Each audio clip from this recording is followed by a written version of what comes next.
IPFT Gandacherra package. সম্মুখ সমরে জোটের দুই শরিক, উত্তপ্ত গন্ডাছড়া। বড় শরিকের মারধরের ঘটনায় গ্রেফতার এবং ভোটদানের অধিকার কেড়ে নেবার অভিযোগে অনির্দিষ্টকালের জন্য সড়ক অবরোধ করল জোট শরিক।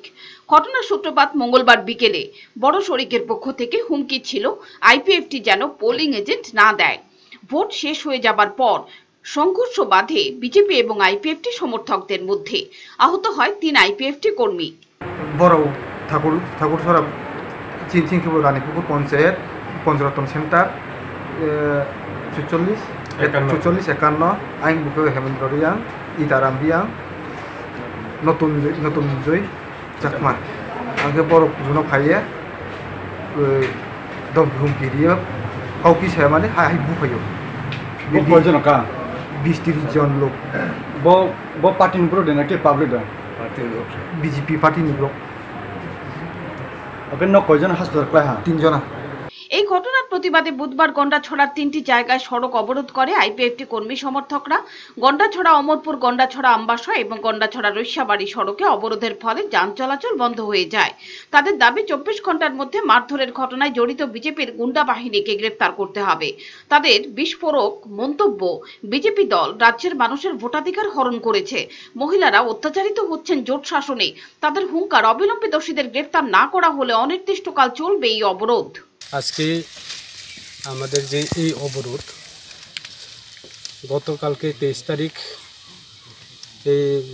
পূর্ব সুরক্ষিত যে লোকসভা আসনে আমাদের এই নির্বাচন চলাকালীন যে আইপিএফটির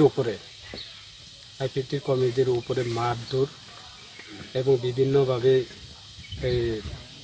নির্যাতন করা, সাধারণ আমাদের জনসাধারণকে বিভ্রান্ত করা, নাগরিক যে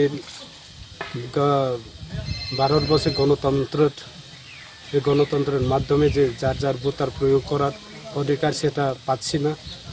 আর যে মহিলাদের মধ্যেও যে বিভিন্ন জায়গায় এইভাবে হামলা, এইভাবে নির্যাতন করা, তার জন্য আমরা এই প্রতিশ্রুতিটা যেটা নির্বাচনের অধিকারটা যেটা আমরা অধিকারটা পাচ্ছি না, তার জন্য আমরা অনির্দিষ্টকালে এই পথ অবরোধ করেছি।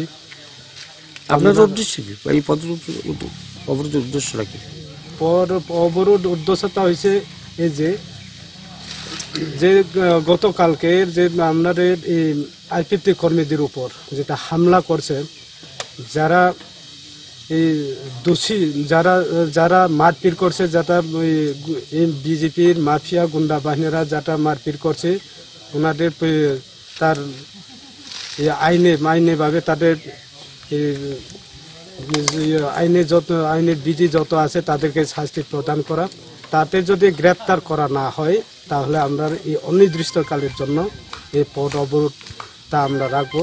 তারা অবিলম্বে তাদের এই 12 ঘন্টার মধ্যে তাদের গ্রেপ্তার করা হোক। পরিস্থিতি নিয়ন্ত্রণে আনতে হিমশিম খেতে হচ্ছে পুলিশকে। সড়ক অবরোধের ফলে চূড়ান্ত দুর্ভোগের শিকার সাধারণ মানুষ। ব্যুরো রিপোর্ট, চ্যানেল দিনরাত।